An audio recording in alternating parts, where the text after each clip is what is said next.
മത്തങ്ങ എരിശോരി, എരിശ്ശേരിന്നോ അങ്ങനെ ഏതാണ്ടാണ് ഇവൻ്റെ ഫുൾ നെയിം. എന്തായാലും ഇവനെ ഉണ്ടാക്കാനായിട്ട് കുറച്ച് മത്തങ്ങ കഴുകി വൃത്തിയാക്കി കട്ട് ചെയ്തതും, കൊച്ചുള്ളി, പച്ചമുളക്, കറിവേപ്പില, പിന്നെ ഒരു പിടി തോരമ്പരിപ്പ്, ചെറുപയർ, ആവശ്യത്തിന് ഉപ്പ് വെള്ളവും ചേർത്ത് കുക്കറിൽ വേവാൻ വെക്കാം. ആദ്യ വിളിയൊന്നും കേൾക്കാതെ അഞ്ചാമത്തെയോ ആറാമത്തെയോ വിളി കേട്ട് ഗ്യാസ് ഓഫാക്കണം. അപ്പോഴേക്കും അരപ്പ് റെഡിയാക്കാം. അതിനായിട്ട് കുറച്ച് തേങ്ങ, കൊച്ചുള്ളി, വെളുത്തുള്ളി, അല്പം മഞ്ഞൾപ്പൊടി, മുളക് പൊടി, ജീരകം എന്നിവയും വെള്ളവും ചേർത്ത് നന്നായിട്ട് അരച്ചെടുക്കുക. ശേഷം കുക്കറിൻ്റെ ആവിയൊക്കെ കളഞ്ഞ് മത്തങ്ങയും കൂട്ടരെ നന്നായിട്ട് ഉടച്ചെടുക്കണം.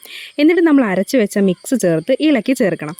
ഇത് വീണ്ടും ഒന്ന് തിളപ്പിച്ച് കുറുകാനായിട്ട് ഗ്യാസിൽ വെക്കാം. ഇവിടെ എരിശ്ശേരിയുടെ 1/4 ഭാഗം പണിയും കഴിഞ്ഞു. ഇനി കടുകുവറ.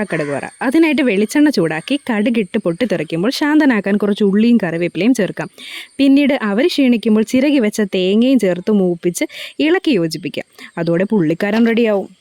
ഈ റെസിപ്പി മത്തങ്ങ മാത്രമല്ല കേട്ടോ, ഉരുളക്കിഴങ്ങോ ചീരയോ മുരിങ്ങയിലയോ ചക്കയോ എന്തൊക്കെ ഇട്ടാലും വെക്കാം. കുട്ടികൾ കഴിക്കുകയും ചെയ്യും.